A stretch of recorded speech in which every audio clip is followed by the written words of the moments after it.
ওমর এবার মুচকি হাসলেন, দেখে বললেন, কে বস্তা নিতে চাও? দুইজন হাত উঠালেন। ওমর বললেন, আমি তো তার মাথায় বস্তা দেব কিয়ামতের ময়দানে আমার যখন গুনার একটা বস্তা হবে। কিয়ামতের ময়দানে আমি ওমরের একটা গুনার বস্তা হবে। ওই গুনার বস্তাটা তোমাদের ভিতরে আমি ওমরের মাথা থেকে যে নিতে রাজি হবা, সেই দিন যার যার গুনার বোঝা তার তার মাথায় থাকবে। তোমাদের ভিতরে কে রাজি আছো কিয়ামতের ময়দানে আমার গুনার বস্তাটা নেবা? এখন কেউ আর আগায় না। ওমর বললেন, জানতাম তোমরা কেউ আমার গুনার ভাগ নেবা না। গুনার ভাগ যেহেতু নিতে চাও না, আটার বস্তাও নেওয়ার কোনো দরকার না। দুইজন ধরে ধরে ওমরের মাথায় বস্তা উঠিয়ে দিলেন। ফেরেশতারা চিৎকার শুরু করে দিল, এটা তুমি কেমন মানুষ বানিয়েছ আল্লাহ? অর্ধ পৃথিবীর প্রেসিডেন্ট এই বুড়া মানুষটা আটার বস্তা নিয়ে দৌড়ায়। চতুর্দশী পূর্ণিমার চাঁদ, আকাশে হাসে ফকফকা জ্যোৎস্না। লজ্জা পেয়ে চারটা ব্যাগের আড়ালে লুকিয়ে গেল। ওমর দৌড়ায় দৌড়ায় দৌড়ে দৌড়ে দৌড়ে দৌড়ে ওই মরুপ্রান্তে বর্ডার বেল্টে সীমান্ত এলাকায় চলে গেলেন। তাঁবুর দরজায় গিয়ে দাঁড়ালেন, ডাক দিলেন, আসসালামু আলাইকুম ওয়া রাহমাতুল্লাহ। মহিলা ভেতর থেকে কয়, ওয়ালাইকুম আসসালাম ওয়া রাহমাতুল্লাহ। কয়, কে দরজায় দাঁড়িয়ে সালাম দেয়? ওমর কয়, আম্মা। ও আম্মা, দরজা খুলে দেখো কে আমি দাঁড়িয়ে আছি। মহিলা ভেতর থেকে কয়, কেউ আমারে আম্মা ডাইকো না, আমি আম্মা হওয়ার উপযুক্ত না। জন্ম দেওয়া দুইজন সন্তান, আজকে 3 দিন হয় খাবার দিতে পারি না, আমারে আম্মা ডাইকো না। তুমি নিশ্চয়ই মরুভূমির পথিক, নিশ্চয়ই তুমি সাহায্য চাও।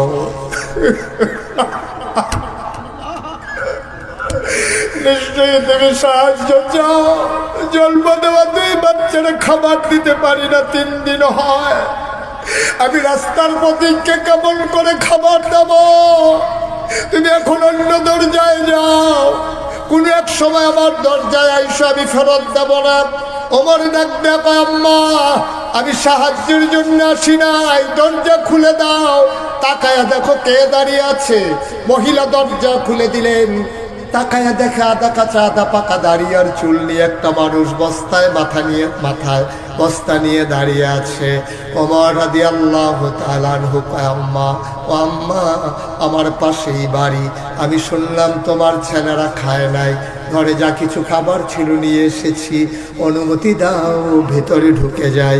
মহিলা বললেন, আসো ভেতরে আসো। ওমর ডাক দেয়া কয়, মা একটু ধরে দাও, বস্তাটা নামাও দেখি। বস্তাটা নামানো হলো।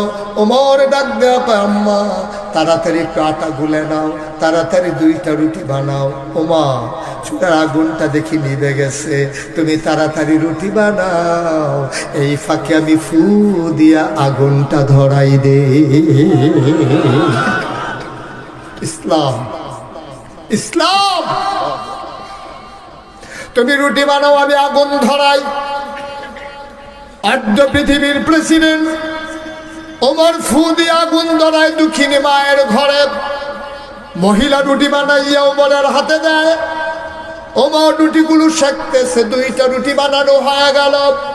ওমর ডাক দেয়া কয়, মা ভাইদেরকে ডাকবো নাকি? তা আমার বাবারা 3 দিন ধরে খান, একটু ডাকো দেখি। বাচ্চারা উঠলেন। ওমর খেজুরের বিচি ফেলে রুটি টুকরা টুকরা করে, রুটির ভিতরে খেজুর দিয়া বাচ্চার মুখে দেয়। ওমর কয়, আমি লোকমা নেই একটা, মুখ চলে আসে 2টা, একটাকে ধাক্কা দিয়ে আরেকটারে লোকমা দেই। ওমর কাঁদতেছেন। মহিলা রুটি সেঁকতেছে আর তাকায়া দেখে বুড়া মানুষটা কান্দে। দাঁড়িয়ে বেবে টপ টপ করে পানি পড়ে। মহিলা কান্দে আর কয়, বাবা আমি জানি না তুমি কে, আমি তোমার পরিচয় জানি না, তবে এতটুকুন বুঝেছি তোমার মনে বড় মায়া। তোমার মতো মানুষ থাকতে উমর আবার খলিফা হয় কেমনে? মদিনার মানুষ কি তোমারে দেখে না?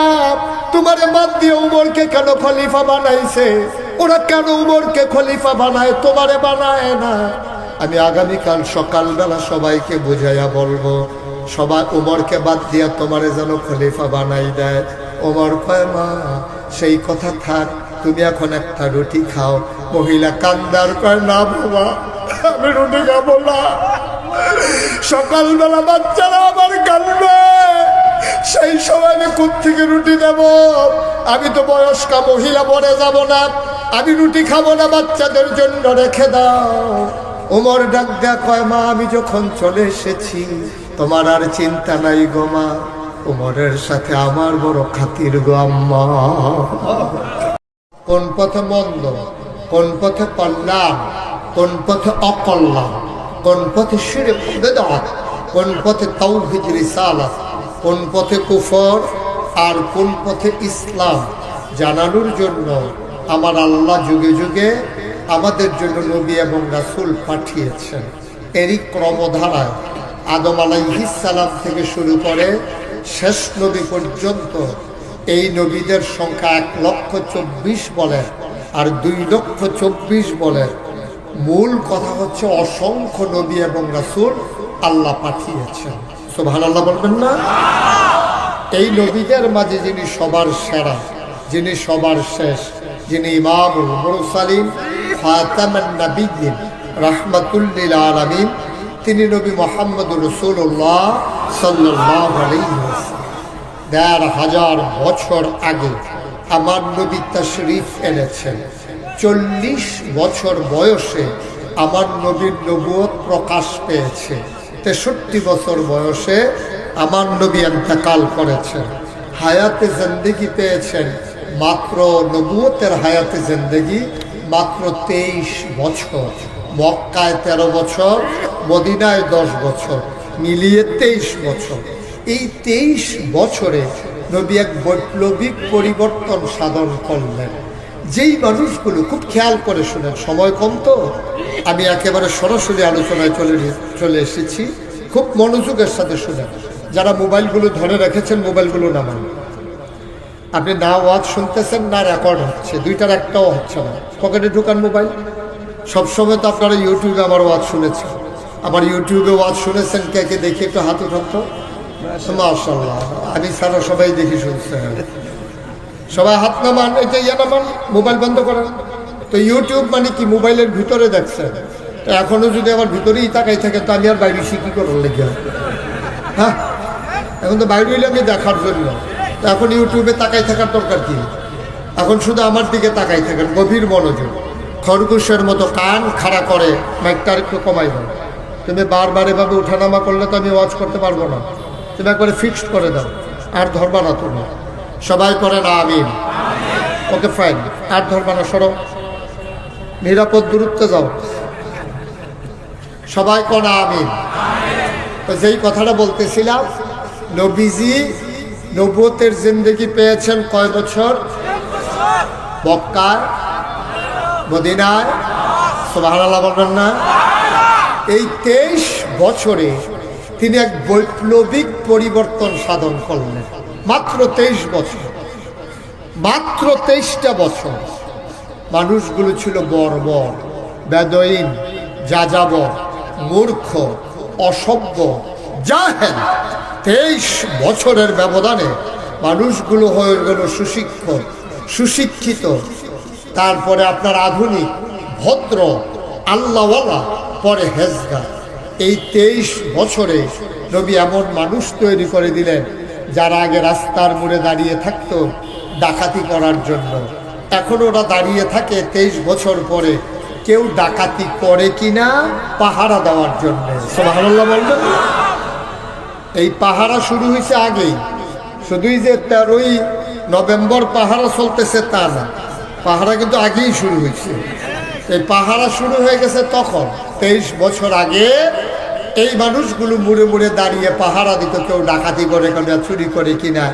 আর এই মূল মন্ত্র তারা পাইল কই?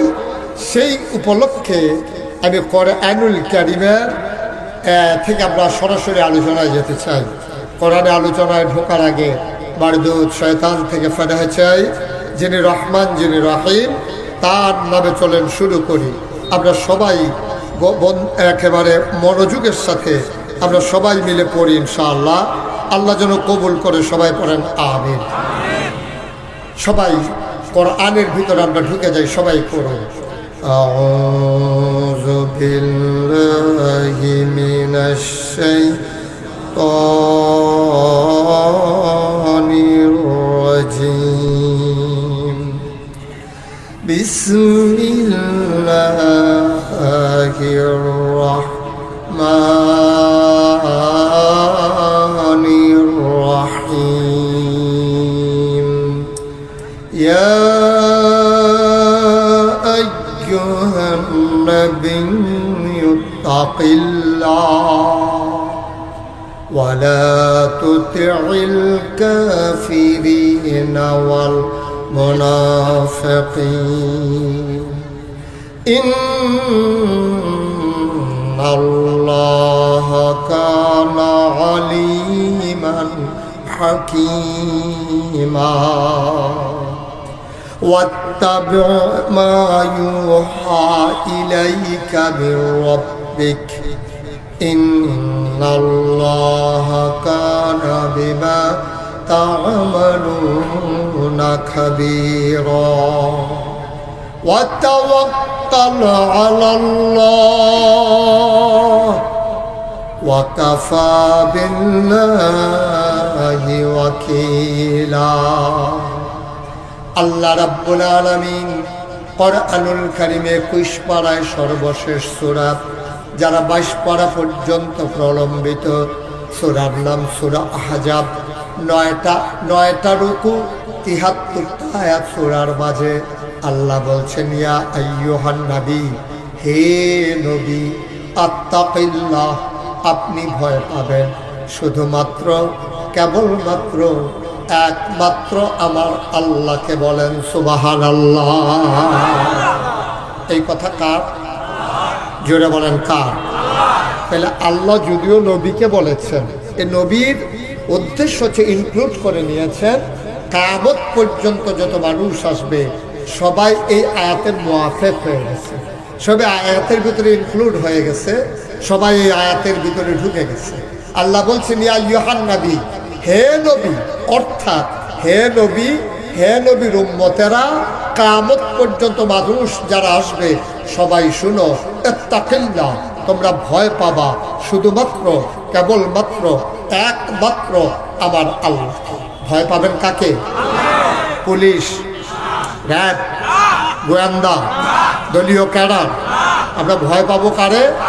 ইত্তাকিল্লাহ, শুধু ভয় পাবা আল্লাহ। কেন আল্লাহকে ভয় পাবে? দুনিয়ার ভিতরে তুমি যতই মর্যাদার অধিকারী হও, তোমার এই মর্যাদা ক্ষণিকের পরিচয়। তুমি যদি মনে করো ভূঁইয়া, চৌধুরী, সরকার, খনকার, পেশকার, স্বর্ণকার, দফাদার, চৌকিদার, কন্ট্রাক্টর, দোকানদার, কাস্টমার, যত মানুষ তুমি বলো, পীর সাহেব, লাট সাহেব, মন্ত্রী, এমপি, আমলা, কামলা, যতই পরিচয় দাও, তোমার এগুলো কোনো পরিচয় নয়। দুনিয়ায় চেনার জন্য সাময়িক একটা পরিচয়, ইন্না আকরামাকুম ইনদাল্লাহি আতকাকুম। তোমাদের ভিতরে মর্যাদা হবে তার কলিজার ভিতরে আল্লাহর ভয় বেশি যায়। বংশ পরিচয় কোনো পরিচয় নয়, পদ পদবী কোনো পরিচয় নয়। আসল পরিচয় হইল আমরা, আপনারা, আমরা সবাই মিলে ইন্নানি মিনাল মুসলিমিন। আমাদের মূল পরিচয় হলো মুসলমান। ও বন্ধুগণ, এই আল্লাহ রাসূল সাল্লাল্লাহু আলাইহি ওয়াসাল্লাম ১৫০০ বছর আগে এইভাবে যখন দ্বীনের দাওয়াত দিলেন, তখন মানুষগুলো হয়ে গেল দুই ভাগ। কয় ভাগ? জোরে কথা কয় না। কয় ভাগ? ঘুমাই গেছেন সবাই?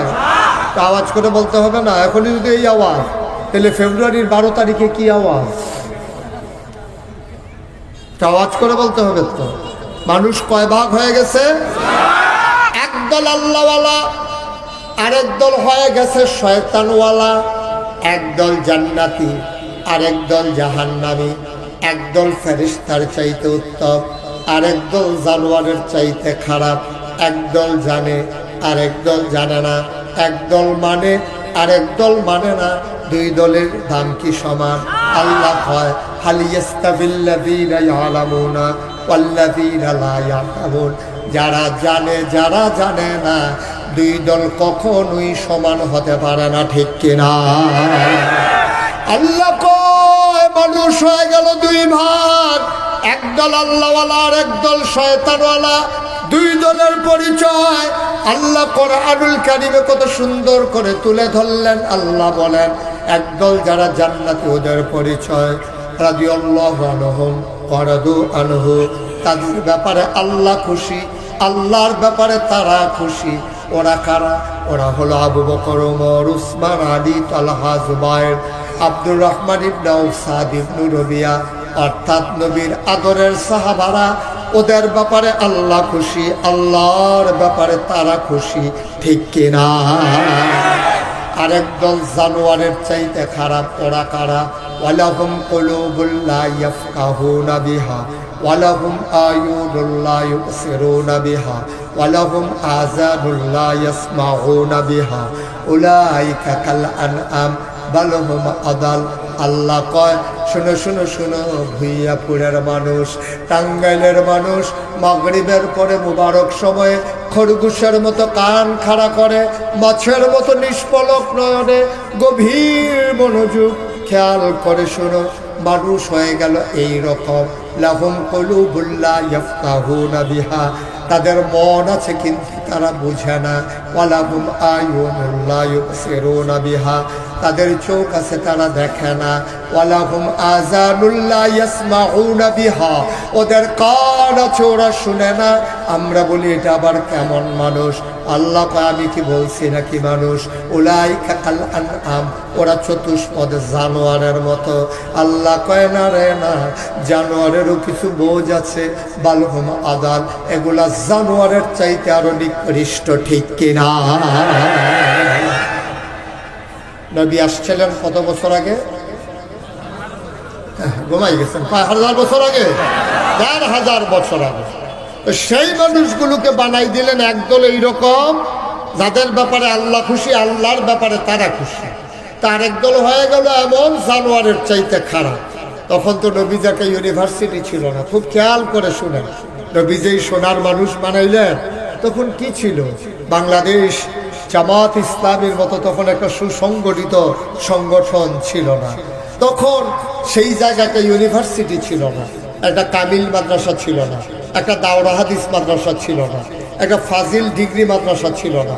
আলিম, দাখিল, তারপরে আপনার ক্রেডেট, প্রি ক্রেডেট, তারপর আপনার হাই স্কুল, কলেজ, বিশ্ববিদ্যালয়, কলেজ, ডিগ্রি কলেজ নাই বলতে কিচ্ছু নাই। হাই স্কুল নাই, প্রাইমারি নাই, প্রি প্রাইমারি নাই, গণশিক্ষা নাই, নৈশ শিক্ষা নাই, প্রিন্ট মিডিয়া নাই, ইলেকট্রনিক্স মিডিয়া নাই, ল্যান্ডফোন নাই, মোবাইল ফোন নাই, কুরিয়ার সার্ভিস নাই, পোস্ট অফিস নাই, মোবাইল নাই, ইন্টারনেটের সংযোগ নাই, ডিশের লাইন নাই, চ্যানেল নাই, নাই বলতে কিচ্ছু নাই। রাষ্ট্রীয় অবকাঠামো নাই, দেশ নাই, রাজধানী নাই, রাজপথ নাই, রাজনীতি নাই, প্রেসিডেন্ট নাই, প্রধানমন্ত্রী নাই, গ্রামীণ অবকাঠামো নাই, উপজেলা নাই, জেলা নাই, জেলা প্রশাসক নাই, আইন শৃঙ্খলা রক্ষাকারী বাহিনী, পুলিশ নাই, এসপি নাই, নাই বলতে যখন কিচ্ছু নাই, সেই জমানায় নবী আসলেন। আর নবী দ্বীনের দাওয়াত দিলেন। মাত্র 23 বছর, 23 বছরের ব্যবধানে যে সমাজটা তিনি বিনির্মাণ করলেন, আজও পশ্চিমা বিশ্বের মনীষী যারা America, Britain, France, Germany, Switzerland, ওখানকার বড় বড় বিশ্ববিদ্যালয়ে গবেষণা হয়। ১,৫০০ বছর আগে বর্বর যুগে মানুষ যখন চড়তো, উঠে চড়ে, মানুষ যখন যেত, ওই কবুতরের পায়ের ভিতরে চিঠি বেঁধে আদান প্রদান করত, খবরের প্রচার করত। এই মানুষগুলো নাই বলতে কিচ্ছু নাই। কেমন করে এমন সোনার মানুষ হলো? গবেষণা করে তারা দেখলো সোনার মানুষ হয়েছে দুইটা জিনিসের মাধ্যমে। একটার নাম হচ্ছে আল্লাহর বিধান, আর একটা নাম হচ্ছে নবীর তরিকা। সুবহানাল্লাহ বলবেন? বিধান কার? তরিকা কার? আজকে 2025 সাল, একবিংশ শতাব্দীর সূচনা লগ্ন, মাত্র 1/4 ভাগ অতিবাহিত হয়েছে। এখন আমরা কম্পিউটারাইজড, এখন আমরা গ্লোবাল ভিলেজ। এখন ভুইয়াপুর স্কুলের সামনে দাঁড়াইয়া হ্যালো বললে আমেরিকা থেকে শোনা যায়, শুধু শোনা যায় না, দেখাও যায়। সেই যুগে এসে মানুষগুলো হলো বর্বর, আজকে অসভ্য মানুষ। কুকুর যা করে না আজকে মানুষ তা করে, ঠিক কিনা? আমরা দেখেছি কখনো কুকুর একটা কুকুরকে কামড়িয়ে মেরে ফেলেছে এমন কোনো ইতিহাস নাই। একটা কুকুরকে 10টা কুকুর মিলে কামড়ে কামড়ে খুবলে ছিঁড়ে খেয়েছে এমন আমরা কখনো দেখি না। হয়তো ঝগড়া লাগলে 2-1টা কামড় দেয়, ওপর কুকুরটা যখন 2 পায়ের মাঝ দিয়ে ল্যাজ ঢুকাইয়া সারেন্ডার করে তখন তাকে ছেড়ে দেয়। কিন্তু আমরা দেখলাম একবিংশ শতাব্দীর সূচনা লগ্নে গোটা বিশ্ব যখন উন্নতির চরম শিখরে আরোহণ করেছে, বাংলাদেশে সোনের বদলে যখন টিনের ঘর হয়েছে, টিনের ঘরের বদলে যখন বিল্ডিং হয়েছে, আমাদের আর্থিক স্বাবলম্বিতা আমরা অর্জন করেছি, আমাদের সন্তানেরা বিদেশে গিয়ে টাকা কামাই করে লেখাপড়ায় আমরা উন্নতি মনে করেছি। কিন্তু আমরা দেখলাম এই একবিংশ শতাব্দীর সূচনা লগ্নে খুদ রাজধানীতে রাজপথে মানুষ মানুষকে পিটিয়ে হত্যা করে, লাশের উপরে নৃত্য করে, ঠিক কিনা বলো? আমরা এই দেশে দেখেছি কুকুর যা করে না আমরা তা করে দেখিয়েছি, শিয়াল যা করে না আমরা তা করে দেখিয়েছি। এভাবে আর সময় যাবে না, বদলে দিতে হবে সমাজ, পাল্টে দিতে হবে আমার এই সোনার বাংলাদেশ। তাহলে যেতে হবে কার কাছে? ওই যে আল্লাহ বলছেন, ইয়া ইউহান নবী, হে নবী, আত্তাকাল্লাহ, আপনি ভয় পাবেন শুধু আল্লাহরে, অন্তরে ভয় থাকবে আল্লাহ, শুধু আপনার না, আপনার যারা উম্মাহ কিয়ামত পর্যন্ত যত মানুষ আসবে সবার কলিজার ভিতরে যদি আল্লাহর ভয় থাকে, ওয়ালা তুতিউল কাফিরিন ওয়াল মুনাফিকিন, এবং কাফের মুনাফিকদের যদি অনুসরণ না করে, খোদার কসম আল্লাহর জমিনে আবার যদি আল্লাহর দ্বীন কায়েম হয়ে যায়, শান্তির সুবাতাস প্রবাহিত হবে, আনন্দের হিল্লোলে মানুষ অবগাহন করবে, আর দেশের ভিতরে শান্তির সয়লাব বয়ে যাবে, চুরি ডাকাতি সন্ত্রাস রাহাজানি লুটতরাজ আর থাকবে না, ঠিক কিনা বলেন? পারলাম না আমরা, নবী পারলেন 23 বছরে, আমরা পারলাম না 54 বছরে। 71 সালে বাংলা স্বাধীন হলো, 2025 সাল অতিবাহিত হচ্ছে, 54টা বছর পার হয়ে গেল, আমরা পারলাম না দেশের ভিতরে শান্তি আনতে। কারণ একটাই, আমরা দেখি যে যারাই ক্ষমতায় যায় আঙ্গুল ফুলে তাদের কলা গাছ হয়ে যায়, কিন্তু সাধারণ মানুষের ভাগ্যের বদল হয় না, ঠিক কিনা? কত দল কত মত ক্ষমতায় গেল। 1500 বছর আগে নবীজি মাত্র 23 বছরে সোনার মানুষ বানিয়ে দিতে পারলেন, আমরা পারলাম না কেন? কেন পারলাম না আমরা?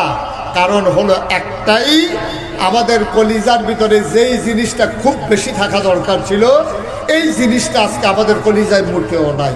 তার নাম কি? আল্লাহর ভয়। ওই যে বলছিলাম, আল্লাহর ভয় যদি থাকে। আল্লাহর ভয় কারে কয়? আমি যা বলছি কেউ শুনেন না, শুনেন একজন, তিনি কে? আমি যা করছি কেউ দেখেন না, দেখেন একজন, তিনি কে? আমি যা ভাবছি কেউ জানেন না, জানেন একজন, তিনি কে? আপনার ভাবনা, আপনার বলা, আপনার কাজ যিনি দেখেন তিনি আল্লাহ। এখন কিয়ামতের ময়দানে বিচার করবেন মাওলানা মোহাম্মদ হুমায়ুন কবির, উনি বিচার করবে কিয়ামতের ময়দানে। ওনাকে বলা হবে যে আমি তো একা আল্লাহ, কেমনে কি করব? আপনিও বিচার করেন। আর নাগাইশের পীর সাহেব মুশতাক ফয়েজি, আপনিও এই দিক দিয়ে বিচারের কাজ শুরু করে দেন। আবুল কালাম আজাদ আপনিও করেন। আর আব্দুল্লাহ আল মামুন আগে থেকেও করছেন, এখন আবার শুরু করেন। এই কথা বলা হবে? বিচার করবেন কে? বিচার যদি আল্লাহ করে, তাইলে আল্লাহ কি অন্ধকারে দেখে না? দরজা বন্ধ করলে কি দেখে না? ফাইল আটকাইয়ে ঘুষ খাইলে দেখে না? যখন আপনি টাকার বিনিময়ে ভোট বিক্রি করে দেন তখন দেখে না? আমার দেশ আজব একটা দেশ। আমার দেশে কসাইখানায় একটা গরুর মাথা বিক্রি হয় 5000 টাকা, কিন্তু ভোটের আগের রাতে আমাদের দেশে মানুষের মাথা বিক্রি হয় 500 টাকা। ঠিক কিনা কর? কেন কেন? ওই যে আল্লাহর ভয় নাই, আল্লাহর ভয় যে নাই। আল্লাহর ভয় যদি না থাকে, খোদার কসম, আপনি জীবন ওই পৃথিবীতে শান্তি আদায় করে নিতে পারবেন না। আপনি কখনোই এই পৃথিবীতে আনন্দের হিল্লুল অবগাহন করতে পারবেন না। আপনি যদি শান্তি পেতে চান, ব্যক্তি জীবন, পারিবারিক জীবন, সমাজ জীবন, রাজনৈতিক জীবন, অর্থনৈতিক জীবন, ইন্টারন্যাশনাল রিলেশন, সকল ক্ষেত্রে ভয় থাকবে শুধুমাত্র আমার আল্লাহ। ঠিক কিনা? আল্লাহর ভয় যার অন্তরে জায়গা হয়, তখন এই মানুষটার মৃত্যুকে ভয় পায় না, তখন কোনো শাসন ক্ষমতাকে সে ভয় পায় না, কাউকে সে আর পরোয়া করে না। কারণ সে সূরা তাওবার 111 নম্বর আয়াতে আল্লাহ যে বাণী পেশ করেছে, সবাই মিলে আপনারা শুনলেই আবার মনে পড়ে যাবে। আল্লাহ বলছেন, ইন্নাল্লাহা আশতারা মিনাল মুমিনিনা আনফুসাহুম ওয়া আমওয়ালাহুম বিআন্না লাহুমুল জান্নাহ। ও ভুইয়াপুরের মানুষ, তোমাদের জান, তোমাদের মাল কিনে নিয়েছেন আল্লাহ, বিনিময়ে দিয়েছেন জান্নাত। সুবহানাল্লাহ বলবেন না? কে কিনছে? কথা কথা, কে কিনছে? আপনি যে এখনো আল্লাহকে ভয় পান না, আপনি মনে করেছেন লুকিয়ে লুকিয়ে ফাইল আটকাইয়ে ঘুষ খাইলে কেউ দেখে না। আপনি বিশ্বাস করেন রমজান মাসে পানির নিচে ডুব দিয়া কেউ এক ঢুক পানি খায় না, কারণ সে বিশ্বাস করে ওখানেও আমার আল্লাহ দেখে। ঠিক কিনা বলেন? তাহলে জীবনের সব জায়গায় ভয় থাকবে কার? এখন ভয় কারো কয়, আনতা আবুদাল্লাহ কাআন্নাকা তারাহু ফাইন লাম তাকুন তারাহু ফাইন্নাহু ইয়ারাক। তুমি এমন ভাবে আল্লাহর ইবাদত করো যেন তুমি তোমার আল্লাহকে দেখতেছো। ফাইন লাম তাকুন তারাহু, যদি তুমি মনে করো তোমার আল্লাহ তোমাকে দেখে না, তাহলে তুমি বিশ্বাস রাখো ফাইন্নাহু ইয়ারাক, তুমি তোমারে দেখো না, তুমি তোমার আল্লাহকে দেখো না, কিন্তু তোমার আল্লাহ তোমাকে দেখতেছে। ঠিক কি না? আমি আমার আল্লাহকে দেখি আর না দেখি, আমার আল্লাহ আমাকে দেখে নাকি দেখে না? এই ভয় নিয়ে যারা দেশ পরিচালনা করেছে, আল্লাহ রসুল সাল্লাল্লাহু আলাইহি ওয়াসাল্লাম নবুয়তের পরের 10 বছরে তিনি মক্কায় কাফের ছিল, বেদিন ছিল, বৌদ্ধ ছিল, ইহুদি ছিল, খ্রিস্টান ছিল, পৌত্তলিক ছিল, কত ধরনের মানুষ ছিল, কিন্তু তিনি শান্তির সুবাতাস বহিয়ে দিলেন। কিসের ভিত্তিতে? তার অন্তরে ছিল আল্লাহর ভয়। তিনি বলে দিয়েছিলেন অন্য ধর্মাবলম্বী হতে পারে, কিন্তু মানুষটা আমাদের কাছে আমানত। ঠিক কিনা কম?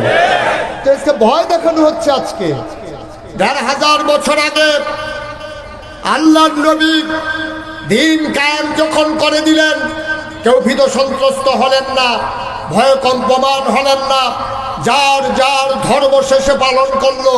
আর আজকে আমার নারী জাতিকে ভয় দেখানো হচ্ছে, ও নারীরা, যদি ইসলাম ক্ষমতায় চলে আসে তাইলে কিন্তু তোমাদের সবাইকে বুরকা পরাই দেবে।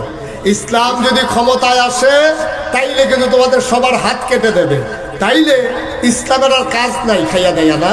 যারা ক্ষমতায় আসবে, আলেম ওলামারা, যারা হক্কানি বুজুর্গ ব্যক্তিরা, মনে হয় যেন সবাই কাপড়ের দোকান দিবে একটা কইরা, আর যখনই ক্ষমতায় আসবে দোকানের সামনে দিয়ে যে যাবে তারই ডাক দিয়া বলবে যে বুরকার মাপ দিয়া যান, সবাই বুরকার মাপ দিয়া যান, সবাইকে একটা একটা বুরকা গাও দেওয়ানো হবে। না, বিষয়টা এমন না। ইসলাম যখন হবে, আপনি ইসলাম যখন মানবেন, আপনার মনের ভিতরে চেতনা জাগবে আপনার পর্দা করা দরকার। মুসলমানরা কাউকে কোনোদিন জোর করে ইসলামী চেতনায় উদ্বুদ্ধ করতে চায় না। ইসলাম এসেছে আদর্শ দিয়া। আবার যদি বাংলাদেশে এই 2025-26 সালে নতুন করে যদি আবার ইসলামকে বাস্তব রূপ আমরা দিতে পারি, জোর করে কাউকে বুরকা পরানো হবে না। এই যে গরু, ছাগল, কুকুর, বিড়ালগুলা একটাও যে কাপড় পয়রা না পয়রা যে হাঁটতে আছে, কই কেউ তো ধৈর্য, কেউ হাফ প্যান্ট পরায় নাই, কেউ পরাইছে হাফ প্যান্ট, কেউ তো পরায় নাই। তো সুতরাং আপনার চিন্তার দরকারটা কি? কেউ কাউকে জোর করে বুরকা পরানোর দরকার নাই। এমনি এমনি দেখবেন অটোমেটিক পরিবর্তন হয়ে যাবে। ঠিক কিনা কম? ১,৫০০ বছর আগে আল্লাহর নবীর ইন্তেকাল হয়ে গেল, ক্ষমতা মসনদে আরোহণ করলেন হযরত আবু বকর সিদ্দিক। ইন্তেকাল হয়ে গেল আবু বকর সিদ্দিকের, ক্ষমতায় আসলেন ওমর, তিনি এসে ঘোষণা দিলেন, ভাইরা আমারে তোমরা ক্ষমতা দিয়েছ, প্রেসিডেন্ট বানিয়েছ, অর্ধেকটা পৃথিবীর প্রেসিডেন্ট আমি ওমর, আমার মন মতো দেশ চালাবো, আমার মন যায় চাতা করব, তোমাদের কারো কোনো কথা আছে নাকি? সব নিথরে নিস্তব্ধ। ওমরের সামনে দাঁড়িয়ে কথা বলতে পারে এই সাহস কার আছে? খাপ থেকে তরবারি বের করলেন এক যুবক, উপরের দিয়ে উঠালেন, ডাক দিয়ে কই, ইয়া আমিরুল মুমিনিন, ইয়া খলিফাতুল মুসলিমিন, জান্নাতের সুসংবাদ প্রাপ্ত দ্বিতীয় মানুষ, যার ব্যাপারে নবী বলেছেন, আনা খাতামুন নাবিয়্যিন লা নাবিয়্যা বাদি, আমি হলাম সর্বশেষ নবী, আমার পরে নবী নাই। আমার পরে যদি নবী থাকতো রে, তুই ওমর আমার পরে নবী হইতি। ইয়া আমিরুল মুমিনিন ওমর, আপনি বলেছেন ক্ষমতা পাই আপনার যা মন চায় তাই করবেন, কেউ কিছু বলবে নাকি আপনি জানতে চান? তাকায় দেখেন আমার তরবারির দিকে, খোদার কসম আমরা কেউ কিছু বলবো না, তবে এই তরবারি এমন জুড়ে একটা আঘাত করবে, যদি আপনি ইসলামের বাইরে চলে যান, তরবারি এমন একটা আঘাত করবে আপনার দেহ থেকে আপনার কল্লাটাকে এক কোপ দিয়ে আলাদা করে দেবে। জোরে বলবেন না সুবহানাল্লাহ? ওমরের মতো মানুষের সামনে দাঁড়াই এই কথা বলা চারটিখানি কথা, চারটিখানি কথা না। ওমরও তো সেই ওমর। ওমর ঘোষণা দিয়ে দিলেন, আমার দেশের ভিতরে ফুরাত নদীর তীরে একটা কুকুর যদি না খেয়ে মারা যায়, দেখো আল্লাহওয়ালা কারে কয়, জান্নাতি মানুষ কারে কয়, ইসলাম কারে কয়, শোনো, মুখর চোখ কোনো গল্প না, চোখ রাঙানো কোনো কাহিনী না, মন রাঙানো কোনো ঘটনা না, বাস্তব ঘটনা শোনো। ওমর বললেন, আমার দেশের ভিতরে একটা কুকুর যদি না খেয়ে মারা যায়, আর ফুরাত নদীর তীরে কুকুরটা যদি না খেয়ে মারা যায়, কিয়ামতের ময়দানে কুকুরটা যদি আমাকে জিজ্ঞেস করে, ওমর ওমর তোমার শাসক বলে আমি কুকুর কেন না খেয়ে মারা গেলাম, জবাব দাও, সেই দিন আমি ওমরের কোনো জবাব থাকবে না। বলেন সুবহানাল্লাহ। কি আজব কথা! দেশের ভিতরে কুকুর না খেয়ে মারা গেলে কি জবাব দেবেন, এই পেরেশানিতে ওমর অস্থির হয়ে আছে। প্রতিদিন আশার নামাজের পরে তিনি বের হয়ে যেতেন হাতের ভিতরে চামড়ার চাবুক নিয়ে, গভীর মনোযোগ। মাঝরাত সবাই ঘুমের ভিতরে আচ্ছন্ন, কেউ জাগনা নাই। ওমর হাঁটতেছেন দুদু মরু প্রান্তর পার হয়ে একেবারে অজপাড়াগে নিবৃত পল্লীতে, বর্ডার বেল্টে সীমান্ত এলাকায়। ওমর ঘুরে ঘুরে পাহারা দেয়, কে খায় কে খায় না, কে ঘুমায় কে ঘুমায় না। ওমরের চোখে ঘুমলা, রাত জাগা পাখি ডাকে, দূরে কোথায় যেন শিয়াল ডাকে। কান পেতে ওমর শুনলেন ছোট্ট দুইটা বাচ্চার কান্নার আওয়াজ শোনা যায়। ওমর দিলেন দৌড়। পৌর মানুষ, এখনো বৃদ্ধ হন নাই, যৌবনদীপ্ত প্রাণ অতিবাহিত করেছেন। ওমরের আধা পাকা আধা কাছে চুল দাড়ি, দৌড়ে দৌড়ে দৌড়ে দৌড়ে কান্নার আওয়াজ লক্ষ্য করে চলে গেলেন। দৌড়ে গিয়ে দেখেন মরুপ্রান্তরে ছেঁড়া একটা তাঁবু, ভেতরে মিটি মিটি আলো জ্বলে। ছোট দুইটা বাচ্চা পেট মাটির দিকে দিয়ে উপর হয়ে শুয়ে আছে। দুই বাচ্চার পেটের ভিতরে দুইটা পাথর। বাচ্চারা ডাকে, আম্মা আম্মা আম্মা আম্মা গো, ও আম্মা, তুমি বলেছো কাফেরের দেশে খাবার নাই, মুসলমানের দেশে খাবারের অভাব নাই। সকালবেলা মদিনায় ঢুকেছ, দুপুর হলো কেউ খবর নিল না, দুপুর থেকে বিকেল হলো কারো কোনো খোঁজ নাই। আম্মা, গুধুলি লগ্ন পরন্ত বিকেল, সব ঘরে ঢুকে গেল, মাঝরাত পার হয়ে গেল, আম্মা কেউ জানে না নাই, আমাদের কপালে তো খাবার নাই। কই তোমার ইসলাম, কই তোমার মন, কে আমাদের খবর নেবে? কেউ তো নিল না। মহিলা চোখের পানি ছেড়ে দিয়ে কাঁদে, চুলায় আগুন ধরিয়ে পাতিলার ভিতরে পাথর আর পানি দিয়ে কাঠি দিয়ে নাড়ে, মিথ্যা সান্ত্বনা দেয়, বাবা ঘুমাও, তোমাদের জন্য খাবার রেডি হচ্ছে। ওমর দেখলেন, পাগল হয়ে গেলেন, অস্থির হয়ে গেলেন, দিলেন দৌড়ে দৌড়ে দৌড়ে দৌড়ে রাষ্ট্রীয় গোডাউনের দরজায় গিয়ে দাঁড়ালেন, ডাকলেন, কর্মচারী দরজা খুলে দিল। ওমর বললেন, ভাই তাড়াতাড়ি বস্তায় আটা দাও আর খেজুর দাও। বস্তায় আটা দেওয়া হলো, খেজুর দেওয়া হলো। ওমর বললেন, মুখটা শক্ত করে বেঁধে দাও। মুখ শক্ত করে বাঁধা হলো।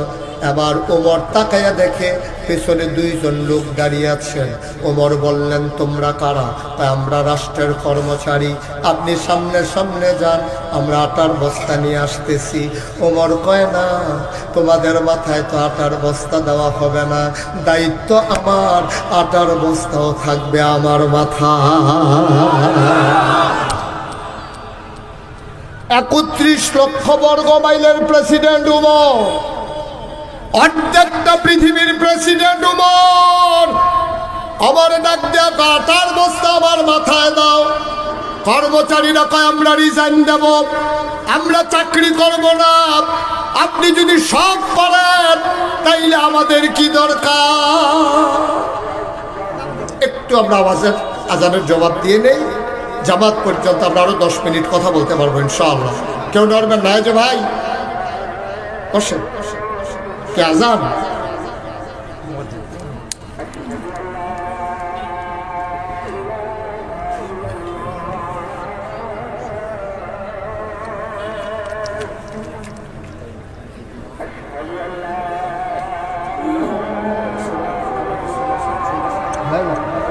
আজান হয়ে গেলে জামাত উঠে কি বলবে? ভেঙে গেছে, কথা শেষ করে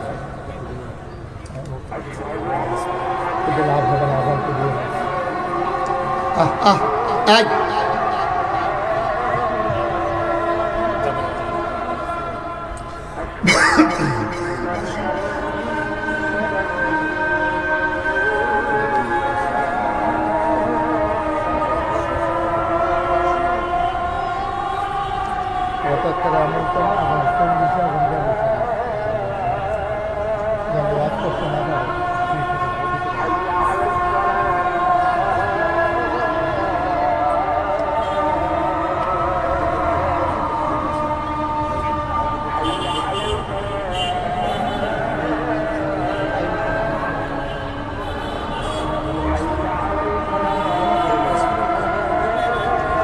আমরা সবাই জামাতের আগেই শেষ করে দেব, ওঠার দরকার নেই, কাউকে উঠতে দিয়েন না, বুঝিয়ে বুঝিয়ে বসিয়ে রাখেন।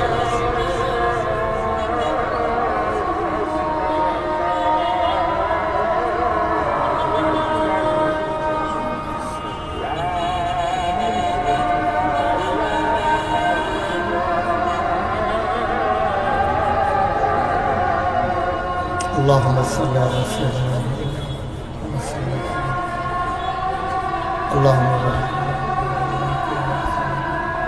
اللهم رب هذه الدعوة التامة والصلاة القائمة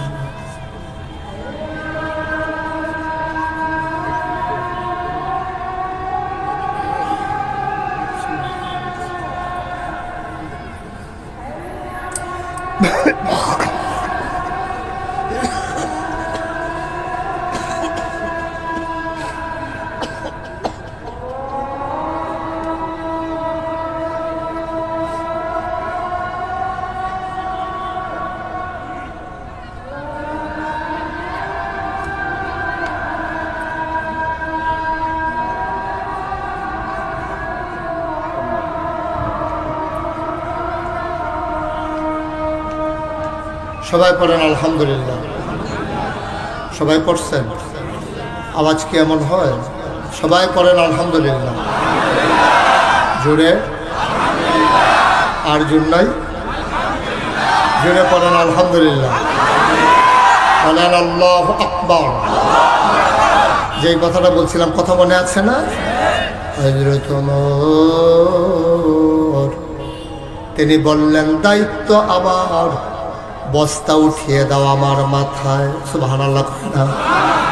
অর্ধ পৃথিবীর প্রেসিডেন্ট আমিরুল মুমিনিন, খলিফাতুল মুসলিমিন, জান্নাতের সুসংবাদপ্রাপ্ত মানুষ, উনি আটার বস্তা মাথায় নিতে চায়। কর্মচারীরা বলে আমরা চাকরি ছেড়ে দেব, আমরা আর চাকরি করব না, সব যদি আপনি পারেন তাইলে আমাদেরকে কেন রাখছেন কর্মচারী হিসাবে? দরকার নাই, আমাদেরকে বিদায় করে দেন। ওমর ডাক দেয়া কয়, বস্তা নেওয়ার বুঝি খুব শখ? কয় শখ না, এটা আমাদের দায়িত্ব। ওমর এবার মুচকি হাসলেন, দেখে বললেন, কে বস্তা নিতে চাও? দুইজন হাত উঠালেন। ওমর বললেন, আমি তো তার মাথায় বস্তা দেব কিয়ামতের ময়দানে আমার যখন গুনার একটা বস্তা হবে। কিয়ামতের ময়দানে আমি উমরের একটা গুনার বস্তা হবে। ওই গুনার বস্তাটা তোমাদের ভিতরে আমি উমরের মাথা থেকে যে নিতে রাজি হবা, সেই দিন যার যার গুনার বোঝা তার তার মাথায় থাকবে। তোমাদের ভিতরে কে রাজি আছো কিয়ামতের ময়দানে আমার গুনার বস্তাটা নেবা? এখন কেউ আর আগায় না। উমর বললেন, জানতাম তোমরা কেউ আমার গুনার ভাগ নেবা না। গুনার ভাগ যেহেতু নিতে চাও না, আটার বস্তাও নেওয়ার কোনো দরকার না। দুইজন ধরে ধরে উমরের মাথায় বস্তা উঠিয়ে দিলেন। ফেরেশতারা চিৎকার শুরু করে দিল, এটা তুমি কেমন মানুষ বানিয়েছো আল্লাহ? অর্ধ পৃথিবীর প্রেসিডেন্ট, এই বুড়া মানুষটা আটার বস্তা নিয়ে দৌড়ায়। চতুর্দশী পূর্ণিমার চাঁদ, আকাশে হাসে ফকফকা জ্যোৎস্না। লজ্জা পেয়ে চারটা ব্যাগের আড়ালে লুকিয়ে গেল। ওমর দৌড়ায় দৌড়ায় দৌড়ে দৌড়ে দৌড়ে দৌড়ে ওই মরুপ্রান্তে বর্ডার বেল্টে সীমান্ত এলাকায় চলে গেলেন। তাঁবুর দরজায় গিয়ে দাঁড়ালেন, ডাক দিলেন, আসসালামু আলাইকুম ওয়া রাহমাতুল্লাহ। মহিলা ভেতর থেকে কয়, ওয়ালাইকুম আসসালাম ওয়া রাহমাতুল্লাহ। কয়, কে দরজায় দাঁড়িয়ে সালাম দেয়? ওমর কয়, আম্মা। ও আম্মা, দরজা খুলে দেখো কে আমি দাঁড়িয়ে আছি। মহিলা ভেতর থেকে কয়, কেউ আমারে আম্মা ডাইকো না, আমি আম্মা হওয়ার উপযুক্ত না। জন্ম দেওয়া দুইজন সন্তান, আজকে 3 দিন হয় খাবার দিতে পারি না, আমারে আম্মা ডাইকো না। তুমি নিশ্চয়ই মরুভূমির পথিক, নিশ্চয়ই তুমি সাহায্য চাও।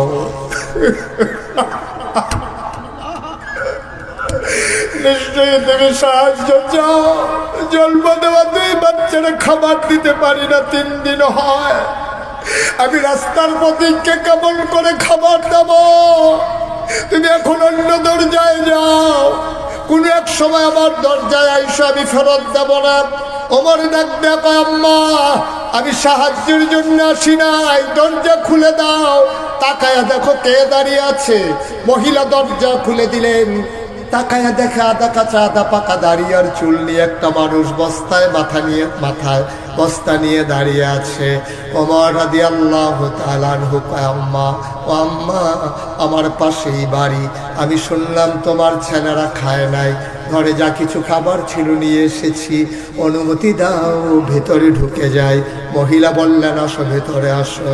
ওমর ডাক দেয়া কয়, মা একটু ধরে দাও, বস্তাটা নামাও দেখি। বস্তাটা নামানো হলো। ওমর ডাক দেওয়া কয়, আম্মা তাড়াতাড়ি একটু আটা গুলে নাও, তাড়াতাড়ি 2টা রুটি বানাও। ওমা চুলার আগুনটা দেখি নিভে গেছে, তুমি তাড়াতাড়ি রুটি বানাও, এই ফাঁকে আমি ফু দিয়া আগুনটা ধরাই দে। ইসলাম, ইসলাম। তুমি রুটি বানাও, আমি আগুন ধরাই। অর্ধ পৃথিবীর প্রেসিডেন্ট ওমর ফু দিয়ে আগুন ধরায় দুঃখিনী মায়ের ঘরে। মহিলা রুটি বানাইয়া ওমরের হাতে দেয়। ওমর রুটিগুলো সেঁকতেছে। 2টা রুটি বানানো হয়ে গেল। ওমর ডাক দেয়া কয়, মা ভাইদেরকে ডাকবো নাকি? তা আমার বাবারা 3 দিন ধরে খান, একটু ডাকো দেখি। বাচ্চারা উঠলেন। ওমর খেজুরের বিচি ফেলে রুটি টুকরা টুকরা করে, রুটির ভিতরে খেজুর দিয়া বাচ্চার মুখে দেয়। ওমর কয়, আমি লোকমানে একটা, মুখ চলে আসে 2টা, একটাকে ধাক্কা দিয়ে আরেকটারে লোকমা দেই। ওমর কাঁদতেছেন, মহিলা রুটি সেঁকতেছে আর তাকায়া দেখে বুড়া মানুষটা কান্দে, দাঁড়িয়ে বেয়ে টপ টপ করে পানি পড়ে। মহিলা কান্দে আর কয়, বাবা আমি জানি না তুমি কে, আমি তোমার পরিচয় জানি না, তবে এতটুকুন বুঝেছি তোমার মনে বড় মায়া। তোমার মতো মানুষ থাকতে উমর আবার খলিফা হয় কেমনে? মদিনার মানুষ কি তোমারে দেখে না? তোমারে বাদ দিয়ে উমরকে কেন খলিফা বানাইছে? ওরা কেন উমরকে খলিফা বানায়, তোমারে বানায় না? আমি আগামীকাল সকালবেলা সবাইকে বুঝাইয়া বলবো, সবাই উমরকে বাদ দিয়া তোমারে যেন খলিফা বানাই দেয়। ওমর কয়, মা সেই কথা থাক, তুমি এখন একটা রুটি খাও। মহিলা কান্দার কয়, না বাবা আমি রুটি খাবো না, সকালবেলা বাচ্চারা আবার কাঁদবে, সেই সময় আমি কোত্থেকে রুটি দেব? আমি তো বয়স্কা মহিলা, বনে যাব না, আমি রুটি খাবো না, বাচ্চাদের জন্য রেখে দাও। ওমর ডাক দেয়া কয়, মা আমি যখন চলে এসেছি তোমার আর চিন্তা নাই গো মা, ওমরের সাথে আমার বড় খাতির গো আম্মা, ওমরের সাথে আমার বড় খাতির, আমি যা বলি ওমর তাই করে। তুমি আগামীকাল সকালবেলা মসজিদে নববীর পাশে আসবা, আমি ওমরকে বলে মাসিক রেশনের ব্যবস্থা করে দেব। কানতে কানতে ওমর চলে গেলেন। ফজরের সময় মজলিসে বসলেন, সব মানুষ দেখা করে। মহিলা 2 বাচ্চা নিয়ে দরজায়, মসজিদে নববীর দরজায় গিয়ে দাঁড়ালেন। মহিলা একজনকে জিজ্ঞেস করে, ভাই এই জায়গার ভিতরে ওমর কোনটা, এখানে ওমর কোনটা? আবার একজন লোক আঙ্গুল দিয়া দেখাই দিল, ওই যে ছিপছিপে গরম লম্বা মানুষটা, এইটাই হলো ওমর। মহিলা তাকায়া দেখে, যারে উমর দেখাইছে এই মানুষটার কেউ না, যেই মানুষটা রাতের বেলা ফু দিয়ে আগুন ধরাইছে।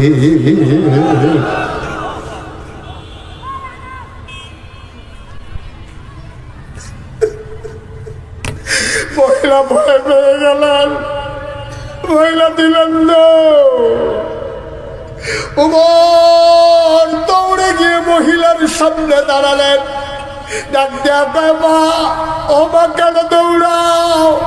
কয়, বাবা রাতের বেলা আমি তোমারে গালি দিয়েছি, তোমারে সত্য মনের মানুষ বলেছি। আমার ডাক দেয়া কয়, আম্মা গালি দিতে মন চাইলে আরো 2টা গালি দাও, আমি কিচ্ছু বলবো না আম্মা। এই যে চামড়ার চাবুক, আমি পাঞ্জাবি খুলে দাঁড়াই, তুমি ইচ্ছা মতো পিটাও। আম্মা ও আম্মা, গালি দিতে মন চাইলে আরো দাও, পিটাইতে মন চাইলে আরো পিটাও। ও আম্মা, তোমার বিরতি আমার তোমার কাছে, যা মন চাই দুনিয়ায় করো, কিয়ামতের ময়দানে আল্লাহর দরবারে আমার আসামি বানাইও না।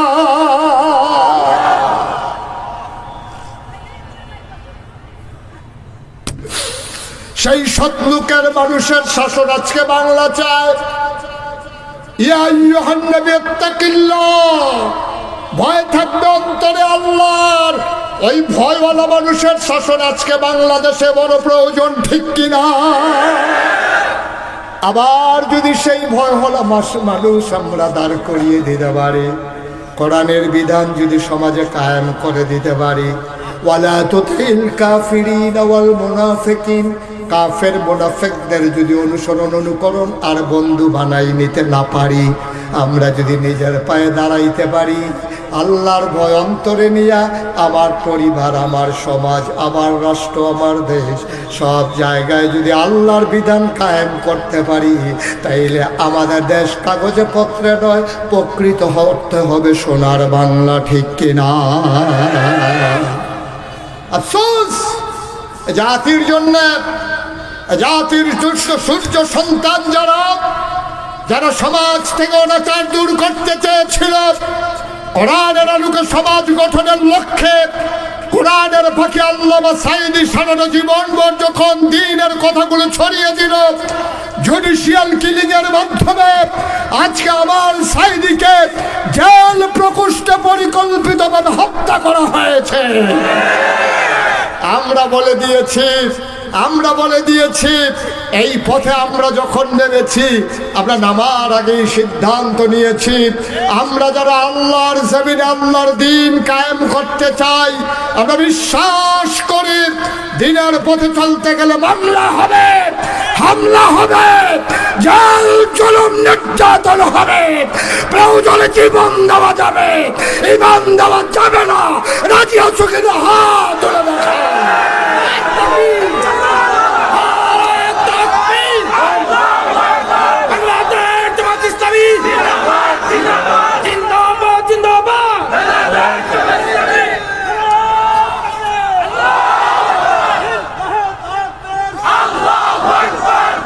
সবাই পড়ে না আমিন, জোরে পড়ে না আমিন। বানানো গল্প নয়, মুখরোচক কোনো ইতিহাস নয়। যার কলিজায় আল্লাহর অভয় অন্তরে জায়গা হয়, সেই মানুষ কখনো গম চুরি করতে পারে না, রাস্তার পিচ চুরি করে খেতে পারে না, সে কখনো ভিক্ষা করা মহিলার জন্য বিস্কিট এসেছে বিদেশ থেকে, সেই বিস্কিট তারা খেতে পারে না। ঠিক কিনা বলো?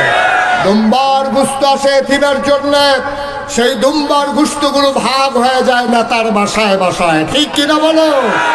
যেই দেশের রাজধানী রাজনীতি করে মানুষের মাথা বিক্রি করে, মানুষের ভোট নিয়ে এই দেশে রাজনীতি করতে চায়, অথচ কুলি ফালায় অন্য দেশে, সেকেন্ড হোম করে কানাডায়, মালয়েশিয়ায়, এই মানুষগুলোর বাংলাদেশে রাজনীতি করার কোনো অধিকার নাই। ঠিক কিনা বলো? রাজনীতি তারাই করবে যারা দেশের ভিতরে তাদের সেকেন্ড হোম থার্ড হোম বলতে কোনো জিনিস থাকবে না। বাংলাদেশেই জন্ম, বাংলাদেশেই জীবন, বাংলাদেশেই তাদের মরণ। ঠিক কিনা বলো? যেদিন এমন করে দীপ্ত শপথ নেওয়া যাবে, সেদিনে আমার বাংলা প্রকৃত অর্থে সোনার বাংলা হবে। আসুন সবাই মিলে অন্তরে ভয় পয়দা করে নেই কার? কথা কয় না কার? আল্লাহর ভয় যার কলিজার ভিতরে আছে, কোনো ভয় তাকে আর পরাজিত করতে পারে না। আসুন সবাই মিলে আমরা জয়ী হয়ে যাই, মাথা উঁচু করে দাঁড়ায়, চিৎকার করে গোটা পৃথিবীর মানুষকে নতুন করে জানিয়ে দিতে চাই যে কোনো ক্রাইসিস পিরিয়ড ওভারকাম করার জন্যে যেমন করে অতীতে আমরা ছিলাম, বর্তমানে আছি, ভবিষ্যতেও আমরাই থাকবো ইনশাআল্লাহ। ঠিক কিনা বলেন? সুতরাং আমরা সবার জন্য সবাই মিলে দোয়া করব। দোয়ার আগে সবাই মিলে আমরা একটু এতক্ষণ আমি কাউকে বসতে বলি নাই, এখন যেহেতু দোয়া হবে ঘাসের উপরেই বসে পড়ুন, সবাই যেমন করে হোক বসে পড়ুন। আমরা সবাই মিলে এখন তওবা করব, দোয়া করব, আল্লাহ যেন আমাদের গুনাহ মাফ করে দেয়। পড়েন আস্তাগফিরুল্লাহ রাব্বি মিন কুল্লি যামবিন ওয়া আতুবু ইলাইহি লা হাওলা ওয়ালা কুওয়াতা ইল্লা বিল্লাহিল আলিয়্যিল আযীম। আমিন আমিন আমিন। কর্তৃপক্ষ স্বল্প সময়ের নোটিশে মাহফিলটার আয়োজন করেছে। ওনারা ইচ্ছে করলেও আপনাদের দ্বারে দ্বারে ঘরে ঘরে পৌঁছতে পারেনি। এখানে যারা আছেন আমরা যদি সবাই মিলে একটু সহযোগিতা করি, কর্তৃপক্ষের জন্য সহজ হয়ে যাবে ইনশাআল্লাহ। একটা লুকও বাকি থাকা যাবে না। 1,000 টাকা দিলে আপনি গরিব হবেন না। 1000 টাকা করে 100 লোক দিলে 1 লক্ষ টাকা হয়ে যায়। এখানে আমি দেখতে পাচ্ছি 1000 টাকা দেওয়ার মতো অনেক লোকই আছেন। বিসমিল্লাহ বলে পকেটে হাত দেন দেখি। আমার ভাইয়ারা আসতেছেন, আপনার হাতে হাতে নিয়ে নেন। সব দিক দিয়ে কয়েকজন উঠেন, 5-6 জন যান, 5-6 জন যান, তাড়াতাড়ি করেন। 100, 200, 1000, 2000, যে যা পারি আমরা সবাই মিলে শরীর থেকে। মহিলা প্যান্ডেলে আমার মায়েরা বোনেরা যারা আছেন, সেখানে আমার দায়িত্বশীলা বোনেরা যারা আছেন, আপনি একটু দায়িত্ব নিয়ে মহিলা প্যান্ডেল থেকে যে যা দিতে চায় শরীক হয়ে নেন। আমরা একজনও যাব না, যারা দাঁড়িয়ে আছেন তাদের মাঝে একটু উঠিয়ে নেন। আর আমরা এখন দোয়া করছি সবাই মিলে 100, 200, 1000, 2000 বিসমিল্লাহ বলে পকেট থেকে হাত দিয়ে নিয়ে নেন। আল্লাহ কপাল খুলে দেবেন ইনশাআল্লাহ। এ কোরআনের মাহফিল আপনি শরীক থাকলে নিশ্চয়ই আল্লাহ তার বিনিময় দিয়ে দেবেন, আর যাজা আপনি পেয়ে যাবেন ইনশাআল্লাহ। আল্লাহ সবাইকে কবুল করুক, আল্লাহ মনের আশা পূরণ করে দেব। আমরা সবাই মিলে দোয়া করি একজন লোক, আল্লাহুম্মা আমিন। রব্বানা যালামনা আনফুসানা ওয়া ইল্লাম তাগফির লানা ওয়া তারহামনা লানাকুনান্না মিনাল খাসিরিন। আয় আল্লাহ, আমাদের জীবনের গুনাহ মাফ করে দাও। আজকের এই মাহফিল তুমি কবুল করো। যে যেমনভাবে শরীক হয়েছে মনের আশা পূরণ করে দাও। এই বাংলাদেশকে তুমি হেফাজত করো, এদেশের স্বাধীনতা সার্বভৌমত্ব তুমি রক্ষা করো। আমরা সবাই তোমার কুদরতে সফর তুমি জামিনদার হয়ে যাও।